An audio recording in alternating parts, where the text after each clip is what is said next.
Darkwood is an indie, top-down survival horror game that was released by Acid Wizard Studios in 2017. And I love it. It's one of my favorite games and is easily my favorite horror game of all time. I have over 100 hours in it, and it only takes like 15 to 20 to beat. Needless to say, I got pretty good at the game. I also got really bored. The whole point of playing a horror game is to get scared, right? It's kinda hard to do that whenever you already know where all the scares are. I found myself booting up the game less and less the more I played. I was beating it faster and faster, which meant I was closing out of it faster too. I was caught in a negative feedback loop that left Darkwood collecting dust in my Steam library for months on end. A few months ago, the Acid Wizards announced on Twitter that they were going on an indefinite hiatus. This was really sad to me. I loved what the Acid Wizards had made, and I was upset that I wouldn't be able to support them any further. A few days later, as I was doing my annual rewatch of Markiplier's blind playthrough of the game, Oh, frick! Oh my fricking fricka! Frick me! I decided to try picking Darkwood back up. But this time, I decided that I wanted to try speedrunning the game to try and break out of the negative feedback loop I was in. I'd never tried speedrunning before, but I figured that the first step was to go to speedrun.com, pick out my category, and watch the world record run. I decided I wanted to try running any percent glitchless, which only had 7 total runs submitted. The world record run was submitted by a guy named Plog1 with a time of 26:19. After watching the run a couple times, I felt that I understood the basic steps to complete the speedrun. In Chapter 1, you need to kill the chicken lady, go to the doctor's house and learn the code to the train door, kill the doctor in the train, and get to the swamp. Then in Chapter 2, you need to get to the radio tower, complete the final dream sequence, get through the road home, and go to sleep. And that's it. All things considered, it's a pretty simple speedrun, but I wasn't quite ready to start running just yet. First, I reached out to Plog to see if he had any advice or tips for a new runner, and luckily for me, he responded. He explained a few things to me, and I'll summarize them for you here. There are 2 items in the game that, in a normal run, aren't very useful: bread and pills. Both of these items give you the endurance buff, which reduces the rate your stamina decreases. Obviously, very handy for speedrunning. Other items, such as odd meat and ice, also provide this effect. There are also 2 movement skills to be aware of. The first is what I call Jiggle Running, since your character looks like they're jiggling when you're running. Pretty creative name, I know. You jiggle run by rapidly alternating between 2 movement keys. This lets you move at a more precise angle than you would be able to by just holding the keys down. This is handy since we know that moving in a straight line is faster than moving in a zigzag pattern, which saves time. The second is what I call swamp walking. It's pretty straightforward. In the underground passage and in the swamp, there are sections of water that your character has to wade through, which is really slow. By pressing the control key, your character can dodge backwards, which isn't slowed down by the water at all. So by facing away from the direction you want to go, you can spam the dodge button to quickly cross that section of water. This eats up your stamina pretty quickly, but it's also reduced by having the endurance buff. But far and away, the most valuable thing he provided me were the map seeds. See, Darkwood has 9 different orientations that the map can spawn in Chapter 1, with all the major locations you need to go to being in the same place for each seed. Thanks to that, it's pretty easy to memorize the locations for any particular seed so you don't have to check the map constantly.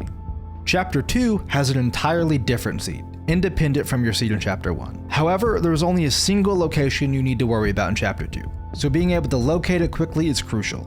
The location in question is the radio tower, and is identifiable by this little hump on the edge of the map. Getting a good swamp spawn is critical. It can destroy a good run or make a horrible run into a fantastic one. With all that information, I felt ready to try my first run, so I downloaded LiveSplit, booted up the game, and started the stream. The goal for my first day was just to complete a run. That's it. No worrying about resetting for a good seed or getting a good time. Just get familiar with how the run works and to get a time. The first run went pretty well. I made it all the way to the final dream sequence before I died. Dying in the final dream sequence kills the run and means you have to start a new attempt.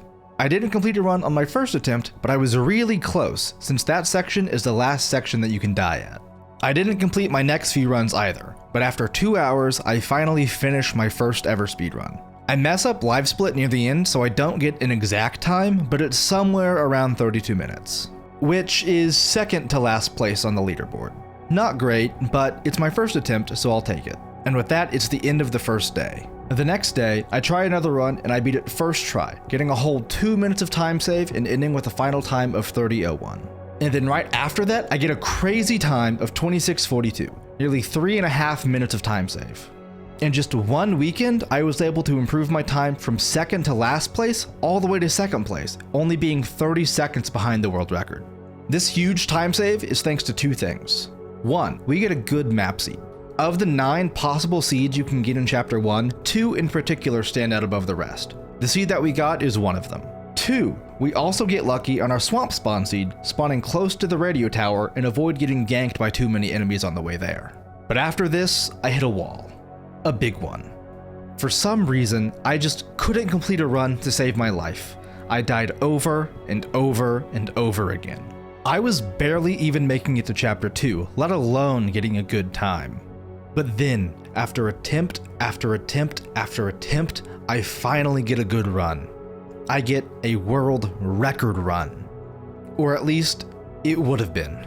See, right at the very end of the game, you have to pick up a key to unlock your bedroom door, that way you can lay down on your bed and go to sleep. For some reason though, whenever I pick up the key, the game glitches and doesn't register that I picked it up at all.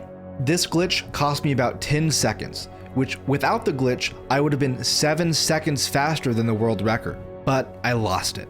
In the end, I got a 26:19, 2 seconds slower than world record.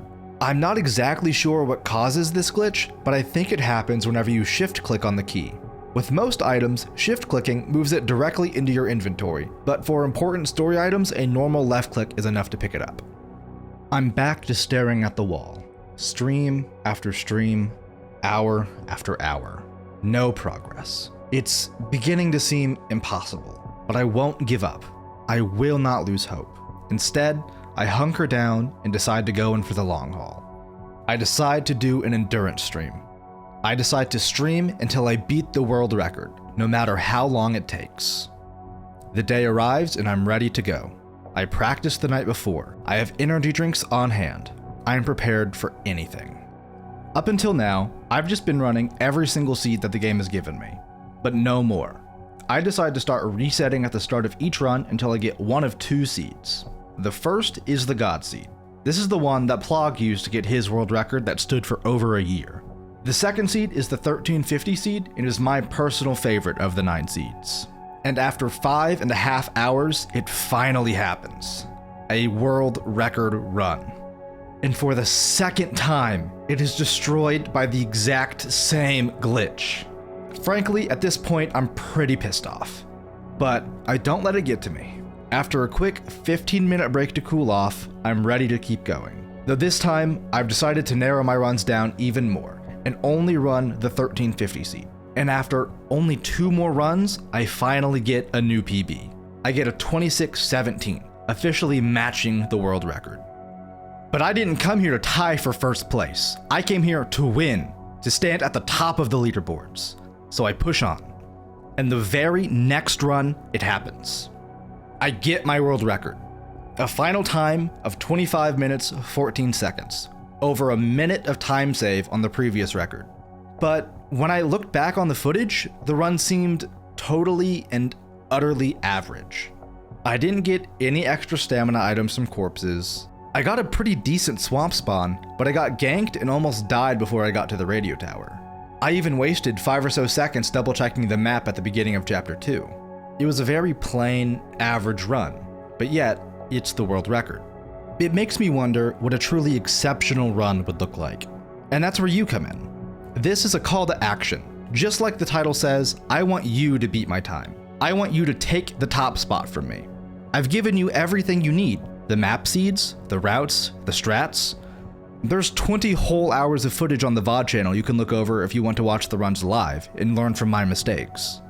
I'll even link the playlist and the world record run in the description for you.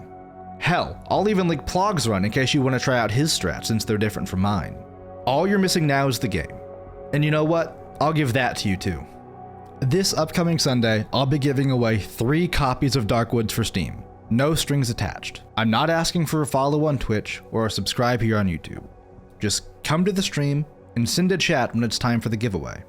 Even if you don't win one of the copies, I hope you'll still give the game a shot, support the Acid Wizards, and breathe some new life into my favorite game. Thanks for watching.